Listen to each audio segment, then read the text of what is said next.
Pada episode One Piece 812, Big Mom pernah ditanya oleh Vince McJudge mengenai koleksi ras yang ada di buku penjara milik Mondior. Ketika itu, Judge curiga kenapa tidak ada ras raksasa yang ada dalam buku penjara yang menjadi tempat koleksi ras milik Big Mom. Big Mom pun seketika itu hanya terdiam dan mengalihkan pembicaraan.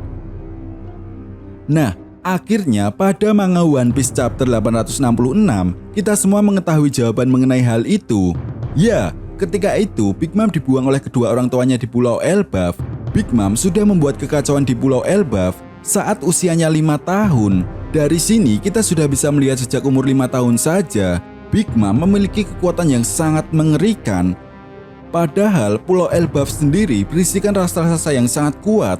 Bahkan ada kesatria yang sejak ratusan tahun menjadi pahlawan dari ras raksasa, yaitu Yorle dan Yarle. Tetapi mereka berdua justru tidak bisa mengalahkan kekuatan dari seorang anak kecil yang berusia 5 tahun. Di mana inilah yang menjadi awal perseteruan Big Mom dan para ras raksasa.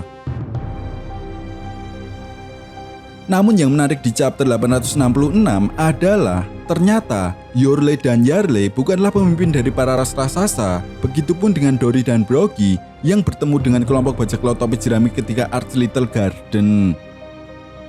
Dan ternyata sosok yang menjadi pemimpin dari ras raksasa tersebut adalah keturunan atau orang tua dari Pangeran Loki yang baru saja dilahirkan saat Big Mom berada di Pulau Elbaf.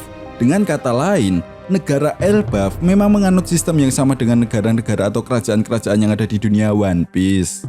Dan Pangeran Loki sendiri diyakini menjadi sosok yang sangat penting yang memimpin ras raksasa yang ada di Pulau Elbaf. Hal ini bisa dilihat pada manga One Piece chapter 858 ketika Chiffon menjelaskan kepada Nami tentang politik pernikahan yang dilakukan oleh Big Mom. Ketika itu Big Mom menjodohkan Lola dan Pangeran Loki demi memperbaiki perseteruan antara Big Mom dengan para ras raksasa di masa lalu.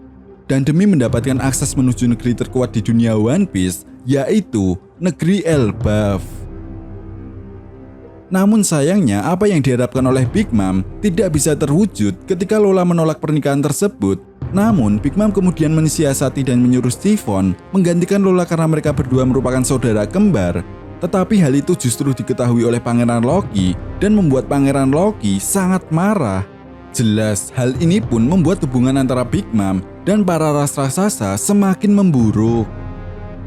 Nah, dari fakta-fakta yang sudah kita kumpulkan, yang menjadi sebuah pertanyaan besarnya adalah apakah Pangeran Loki ini memang menjadi sosok pemimpin yang tepat bagi negaranya? Kalau iya, kenapa Pangeran Loki mau berhubungan kembali dengan Big Mom yang jelas-jelas sudah membuat kekacauan bagi ras raksasa di masa lalu? Atau justru menjadi seorang pemimpin yang tidak becus dan hanya mementingkan kepentingan pribadinya? Memang jika kita melihat siluet dari Pangeran Loki pada manga One Piece chapter 858, sekilas Pangeran Loki ini terlihat seperti sosok yang ingusan yang kemungkinan besar memang menjadi pemimpin yang mementingkan kepentingannya sendiri. Sama seperti halnya para Tenryubito, di mana kemungkinan ada sosok yang menjadi dagangan bagi Pangeran Loki sehingga para ras raksasa dan bahkan seorang Yonko seperti Big Mom pun tidak berani menginvasi Pulau Elbaf jika Pangeran Loki hanya sosok yang lemah. Dan bisa jadi dari sinilah yang akan menjadi konflik selanjutnya yang akan dihadapi oleh Luffy dan kelompok bajak laut topi jerami.